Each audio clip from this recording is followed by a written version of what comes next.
Hey guys, Joel 9002 here. How you doing? It's 5/16/2022, 12:55 a.m. in the morning, and you'll never guess what? I can't sleep. I can't sleep. But it's okay because I wrote this story last week after being poked and prodded a little bit by specific YouTubers that will remain nameless, but you know who you are. I appreciate you doing that every now and then.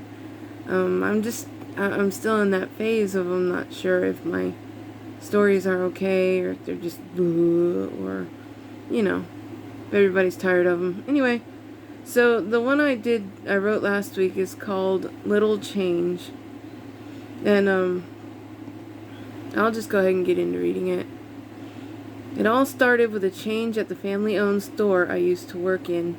Needless to say, with the times changing as they often do, the little family store was bought out by a bigger chain store, and they destroyed the innocence of the small brick and mortar by changing entirely too many things. The beginning was the floor. This is where the story begins. People say that old buildings must be haunted because they are old and have seen so much action. But this particular building had no trauma to it, and it was always kept up nice and neat. When the chain store moved in, they started pulling up the floor as people don't have a flair for the 1860s. Now the building was not that old, but they got their design elements from the pattern that was used on the ground floor landing of the Queen's Staircase at Versailles, or better known as the black and white checkerboard pattern. That's right, I got it out. Even though it had been well taken care of and looked great with hardly a scratch or crack in any of the tiles, the chain store decided that it was too retro and it had to go. My heart was broken, but it wasn't my circus. There was nothing I could do. I had known the owners and they had given me a skeleton key as a souvenir, and to remember them, and the message they gave me before I took it was, "One with a lovely mind can retrieve anything kind." I didn't think anything about it. But when the door in the floor was discovered, I wondered if my key was the way in. I mean, it was an antique store after all, and we saw lots of skeleton keys all the time. And as they pulled the floor up, it was discovered that the secret door to a Florida basement had a lock, and they tried every key they had been given with the building, and none of them worked. Then they tried to literally hack in with an axe, with no luck, and they tried all these things. It wasn't until the cover of dark I decided to go down to the store to see if I could get in and check out my key. So while watching the workers during the day, I noticed that there was a way to just slide in the window without technically breaking in, and that is the method I used to gain access to the building. As I walked in, the space smelled of paint thinner and the new tile smell. I found the floor and tried my key. Knowing that it was an old key, I was very ginger in turning it, but it sure enough worked. My key was the key that opened the door. And then, as I opened the door, I took the stairs down to see what was going on. I used my phone flashlight to look around where there were older books and some storage things there. Most of it looked like it came from the early 1900s. So I just sat down and started reading one of the books that looked the oldest. It was the story for the ages, a story of a small child who got everything he wanted but never changed, never acted like he was above anybody. He was just happy to exist. This boy's name was Edward. He never let people shorten his name to Ed, Eddie, or anything else. He always wished to be called Edward. His parents loved him so much, and for the time they lived, they were considered a rich family. They never had to worry about anything.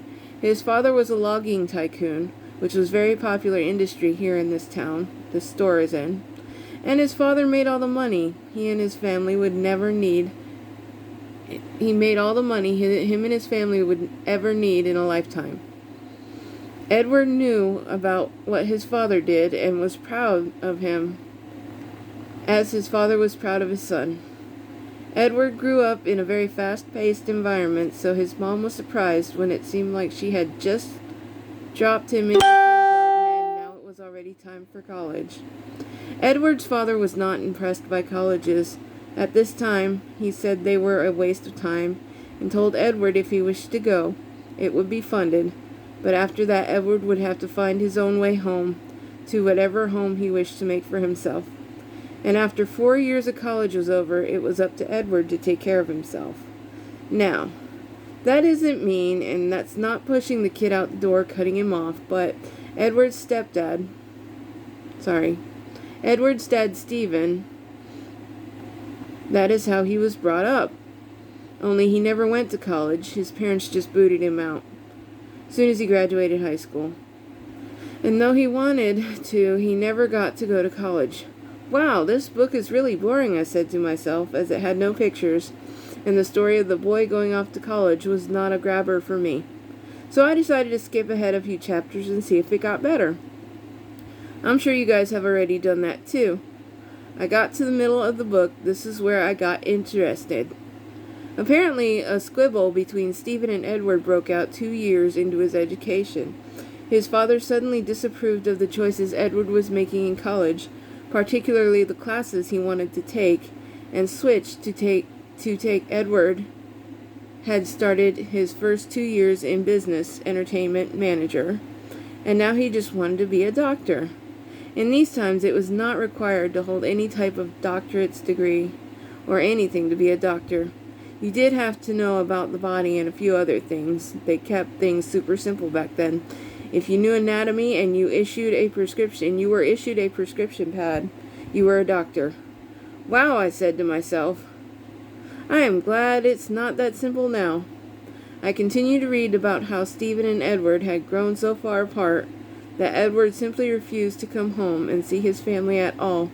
My heart was broken. I can relate, watching my 2 siblings basically do the same thing to my parents, but there was no quibble I know of. They just moved out and forgot where they came from. Or in my brother's example, he forgot where the opening to the driveway is. Anyway, so Edward finished college in only 3 years, and he hit the road as a doctor. Now in the 1800s, Edward fell into an apprenticeship with a classically well-trained doctor whose name was George. Dr. George, like Edward's, had a demeanor and his can-do attitude, and he was super happy to see Edward actually paid attention to his education. And so George and Edward traveled to poor rural areas to treat folks for minor diseases and such. At the time, people were dying from something as simple as pneumonia. There just wasn't the research and training that we have now. And when scarlet fever broke out, George and Edward were super busy all the time. And even though Edward was kept busy, he often wondered about his parents, how they were doing since the fall of the logging industry. Edward was hoping that they were okay, but he couldn't leave George by himself to try and help these folks.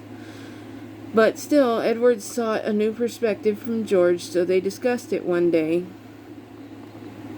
long and in depth, and it was decided that George knew some folks who had sent a telegram to him needing help, so George talked with Edward because the telegram came from Edward's hometown, and George wanted to make sure that if they went, Edward would promise to go see his parents and resolve any tensions left over from the quibble that was had. Edward promised and left Mississippi to go into what was now Marthasville, Georgia, what would later be called Atlanta, Georgia. Bet you didn't know that, did ya?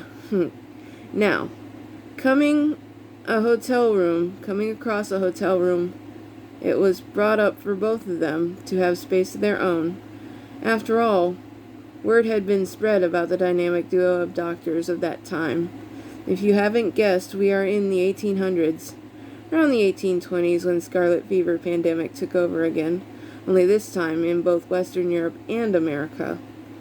The rise of it was caused by overcrowded cities, poor hygiene, and so much more that comes with no indoor plumbing and poverty. As Edward and George settled into their rooms to rest for the night, an urgent notice came for Edward, and the hotel owner delivered it personally. Edward recognized the address and left immediately without George. As he rode his horse in the beautiful Georgia sunset, Edward breathed in the fresh air and so happened to inhale a nostril full of bugs, which made him gag and almost get sick, while still riding on his horse. Needless to say, He kept going until he got to a little gate to the house that separated two different worlds. He hopped off his horse immediately and jumped into action. As he knocked on the door, he noticed someone walk away from the window, making the curtains wave. A man's voice, only too familiar to Edward, hollered, "Come in at your own risk." Having heard this before, Edward slowly entered his childhood home, only to see his father collapsed on the floor in front of him, and his mom sleeping on the couch, as red as a strawberry in the face.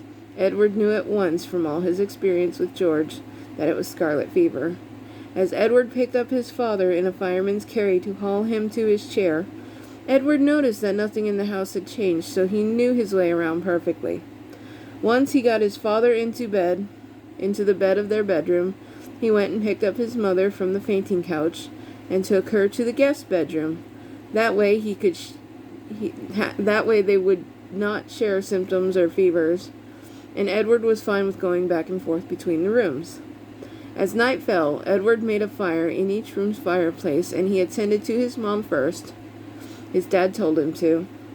And he used a couple of tricks and some all-natural medicine. Yes, that's all they had at this time. George had showed Edward all the tricks and trades about the all-natural medicine and everything he used to treat fever, including some methods from Native American doctors. So that's where most of the natural remedies came in handy. Soon daybreak was upon them, and Edward had spent the whole night making sure his mom's fever had come down, and it did, thankfully. Then he went over to pay specific attention to his dad, who was almost too far gone to be saved. But Edward had to do what he could do, and he had his never-give-up attitude. And so when George arrived at the house after a full night's sleep, Edward told him to come to his dad's room, and he was beyond any symptoms that Edward had ever dealt with. But George knew exactly what to do. And as Edward started to leave his dad's room, his dad hollered out an apology. He said, "Please, son, just save your mom. I'm not worth the trouble. I am a terrible person. Just look at the way I disowned you for going to school. And now look, you're saving me. What kind of a person must I be to have done that?" Edward turned around and looked at his dad, who was delirious of fever, shook his head, and walked away back to his mother's room. Just as his mother was waking up, "Son," she said, "your father is not delirious right now, and really does seek your forgiveness." And Edward looked at her and said, "I do not know that I can forgive him." "Son," she said, "he hasn't much longer to live. I had a dream while I was sleeping, and I'm telling you that your father doesn't have long to live." By this time, I'm kind of in tears reading this book, my mind telling me what was going to happen next, the rest of my feelings telling me I was wrong. Anyway, so the son, seeing his mom was okay, brought her some food to nourish her with, and went back to the other room where his dad was. And his dad, with tears, pleaded with Edward to forgive him. And even though Edward didn't want to forgive him for shutting him out, the best forgiveness would be to heal his father. And somehow between George and Edward, they were able to save Stephen. And after months of work in the same hometown, George started to long for a place of his own, with his own family. Basically, he was tired of being a traveling doctor. So George, after helping to heal not only Edward's family, but many other folks that in town that had decided to retire right then and there. And even though Edward was in his early 50s, he felt like he had to keep going, so he did. But Edward no longer traveled. His mother suggested that he use the downstairs parlor as an office. From the time Edward opened the door to his new office and George found a house and a wife right down the road from Edward's, things in the county not only got better, but health started to get more complicated. The country got worse, and health started to go down, and things got more complicated. It is then that Edward decided to retire himself. By then, his mom was in her 80s, his father's in his early 90s, which was unheard of at the time, and Edward, in his late 50s, finally forgave his father for the quibble that they had way back when. And grateful for the forgiveness from his son and the healing The father had his will changed to include his son once again. Edward never expected anything from his parents. He wanted them to spend it up while they were still alive.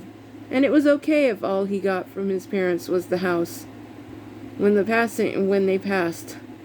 Figuring after the crash of the logging industry, his father was likely broke. Turns out his mom was the one stashing away the money in a secret location in the house, which is why the basement was created, why the door had the type of lock that was on it. As I got to the end of the book, I raised my eyebrow and wondered about the house and where the money was possibly hidden. As I saw daylight break through the upper floor of the store, I knew I had to get out of there before I got caught. And I escaped without anyone knowing I was even there, remembering to lock the door and grab my key. Sadly, it was shortly after Edward found out about the stash. Not where it was, but that it did exist. His mother passed away in her sleep one night. While the lightning bugs were flying around, the breeze was blowing, and the moon was full. Hey, don't forget to watch the solar eclipse tonight. Edward swore that he could feel his mother's soul leave the house, not before saying "I love you" to both her boys. As they awoke the next morning, Edward and Stephen found the body of the woman that was their beloved, lifeless and cold. Arrangements were made, and the gathering was had. It was more than a month later Stephen told Edward that his mother was calling him home. Non-believing, Edward brushed it off like it was nothing. And sure enough, later that night, his father passed. But before he did pass, Edward dreamt of his mother, who told him his father didn't have much longer. Yes, she was wrong at the time in the situation. Edward understood what she meant. She meant if she had died from scarlet fever, then his father wouldn't be far behind. And so if Edward was able to save them both, not only did the medicines work, but the love they had for each other is what got his parents through. And his dad, without his mother, just couldn't handle the world as it was, and so Jill summoned her, Stephen, home by dreamland to her, and in his sleep after that dream, he left the world. Now, this story is 5 pages long, and we're already up to almost 18 minutes. So I'm going to stop here for tonight. And, I'll catch up with you guys in a few days or next week or whatever. I've got some extra time off here as they're cutting hours at work. It is what it is. It's almost summertime. Little bit of update. Hopefully Mom will be walking soon. She had to have pretty drastic surgery on her leg. But long story short, I think once she gets walking, because they're going to do physical therapy and they're going to wean her off her walker, which once she gets her independence walking again, that's going to be, like I keep saying. She still has her cancer, but, we can't win them all. And, I'm doing fine. I'm dealing with the stuff I got to deal with. I really don't want to talk about it. But I do want to talk about the fact that I'm getting new glasses. I still have one more pair of these called Pearl, which they're white, the same thing, but they're white. But then the frames I got for after these are these here. I want you guys to tell me what you think. What do you think, huh? They're blue. They're blue. What do you think? Let me know in the comments what you think. I hope y'all have a wonderful week. Stay busy. Get it over with. Have blessed days off. Get your rest. Eat your vitamins. Say your prayers. And please come back and visit me on the next page turn. Y'all take care. Troll 9002 out.